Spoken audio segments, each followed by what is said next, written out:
My name is Richard Holton. I'm a fellow of the college here at Peterhouse, but I'm also chair of the Buildings and Fabric Committee, which means that I get this wonderful opportunity to go around these old buildings that the college has. And today I'm here at the old Brewhouse, which is probably many people never noticed it was there. It's nestled in behind the Master's Lodge, next to the Master's Lodge, and next to the Pembroke College Library.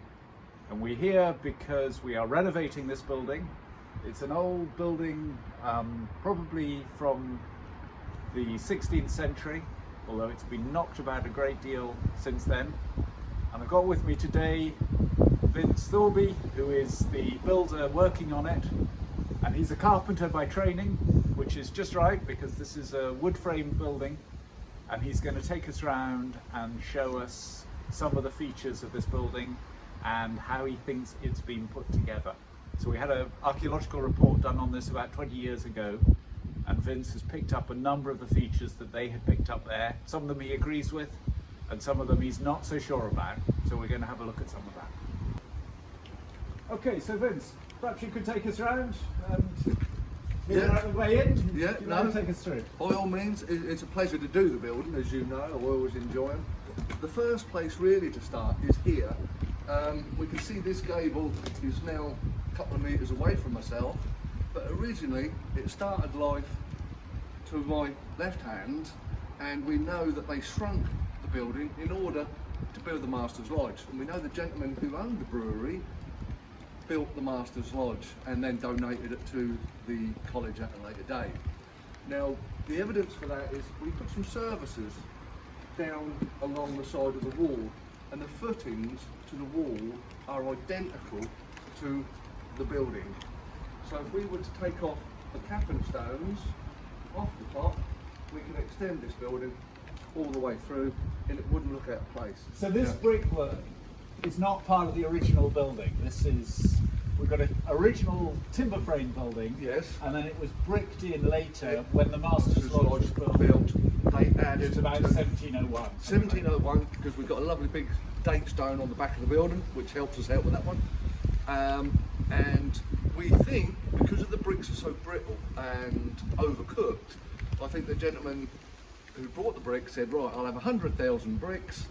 I also want the seconds, which are the burnt bricks from the outside of the kiln.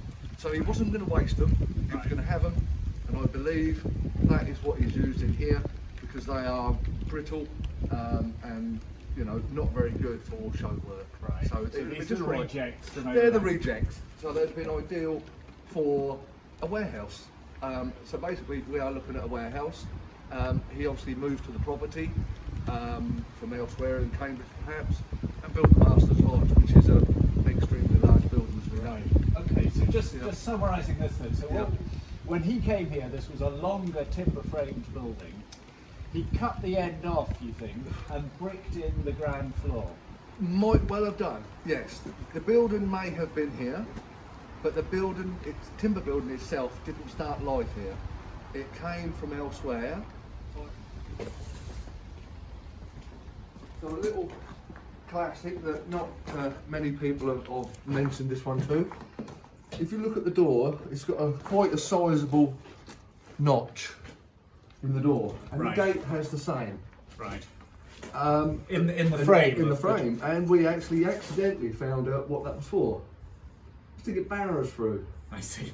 So it's barrow height. It's barrow height. So it's just right for you now. Exactly. Yeah. So we bring wheelbarrows through and sack barrows, the 4-wheel trolleys. What we have found, if anybody likes interesting things, which we do, we found a small child's handprint in one of the bricks, which would have been Dad making the bricks or Big Brother making the bricks, and the youngster of the family would be taking them from the bench to the drying area ready to put in the kiln.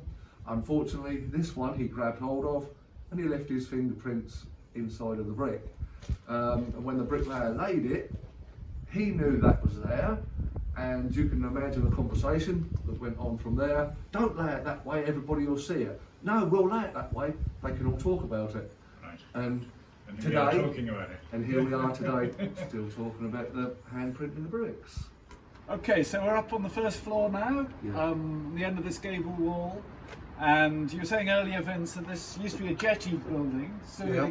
on the Yeah. first floor it extended out a little It bit did. beyond the Yeah, walls which of was the ground floor. yeah, which was very common in those days. Right. And we can prove, or we can show you that by the curve of the oak beam that we've got just here. So that was a decorative showpiece, Right. and then we would have had the main post coming out of here where they put their key in. The main post would have been back here with a knee coming in for extra support, because obviously this being the top floor and the roof, so they needed some help at points across the building. A lot of what we've found in the building, and we've discussed the bricks already, it was done very cost effectively. Yes. The bricks are seconds. A lot of the timber work here and in the roof, once we move up to the roof, were not reapplied, and that includes diagonal wind braces, which were, or should have been, in the walls, were never put back in. I see. Because So you think this is a second-hand roof? You think this? it's much a of this second-hand timber building. came It's from a somewhere second, else? yes, most definitely, because it's been modified in such a way that you would only do that modification for cost purposes. Right. Because there would be no earthly reason to take it out, because it's not necessarily in the way. Right. You wouldn't take a piece of wood out of a roof or out of a wall if it's not in your way. If it's see. in your way, then perhaps a modification is needed.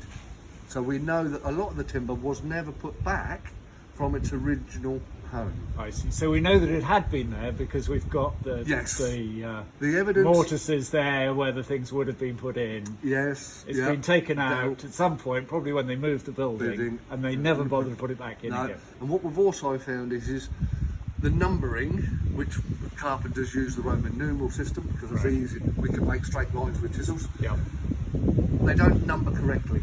I see. Now, you know, most people can count 1 to 10, Right. even in them days. They're not numbered right. We've got 1, 3, 5, 7, and so on. So we know that see. they were taken down and, for a better word, dashed up into this position. He probably wanted to start to make business, make money again. So it was a matter of getting it up as quickly as possible.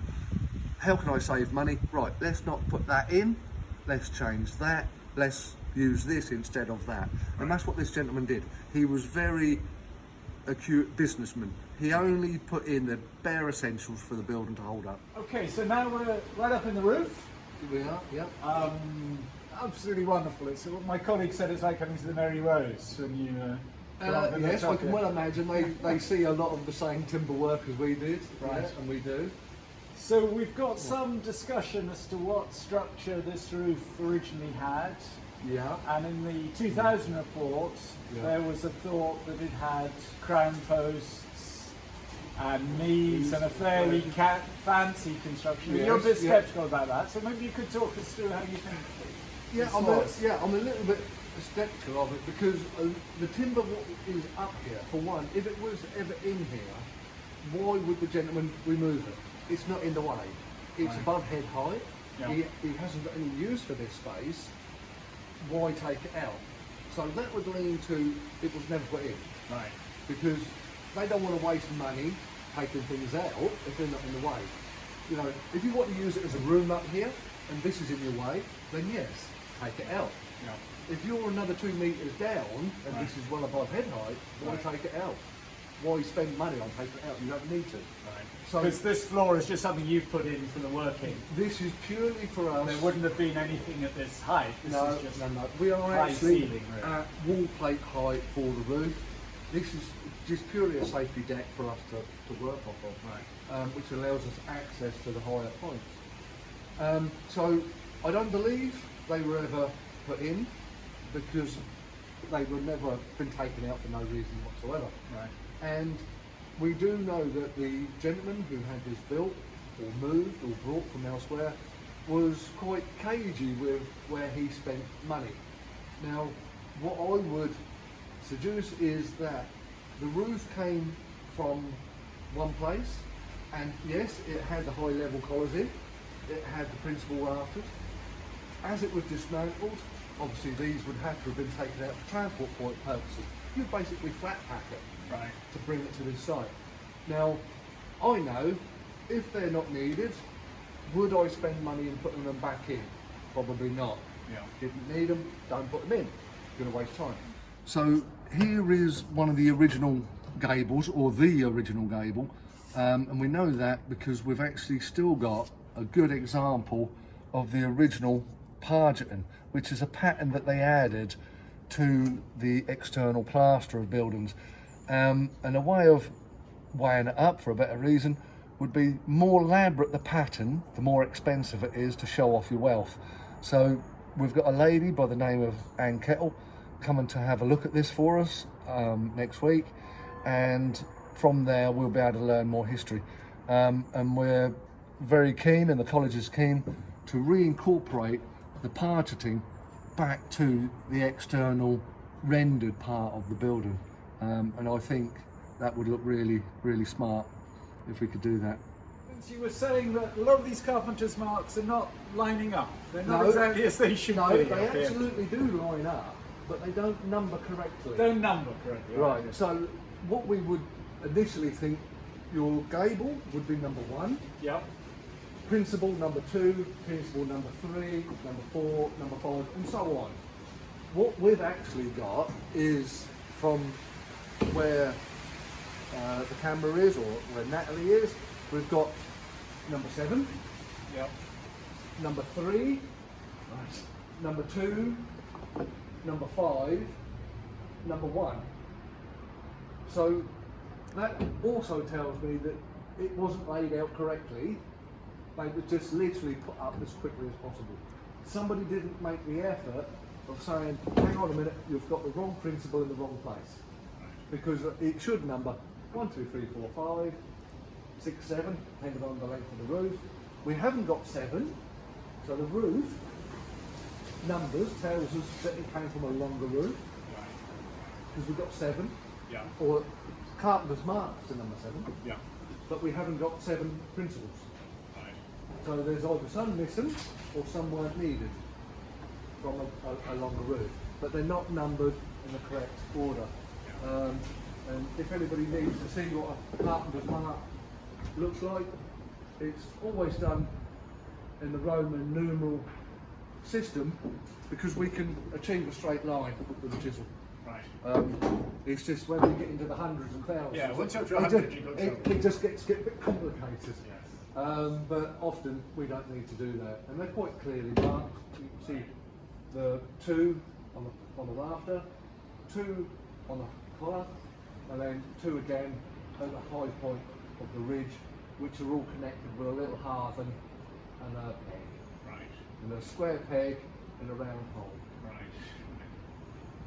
So that's the layout of the roof. It's just that they're misnumbered. Yeah. If it's an original hand-built roof to this building, Yeah. they It'd be in would order. not be misnumbered. They would be the right, correct numbers. Right. The high-level collars would still be in. The king post and king crown beam would still all be in, because there's no reason to take it out. Why would I want to spend money on taking it out if it's not in the budget? So that is the building that we're having the privilege of playing with and putting back somewhere near where it was originally. Lovely. Well, thank you very much. No, that's all right, it's never a problem. It's always a treasure, and hopefully you've got a few more of these hidden somewhere, and we can... We're running a bit We're short on these timber frame buildings. We've got one more for you though when this is done. Don't worry, so is Cambridge. So I think you've got your share. We've got our share. We've Yeah, got our share. no, which is all good for the college. And you know, if it manages for us, thank you for the people who are putting some money up towards the protection of these buildings.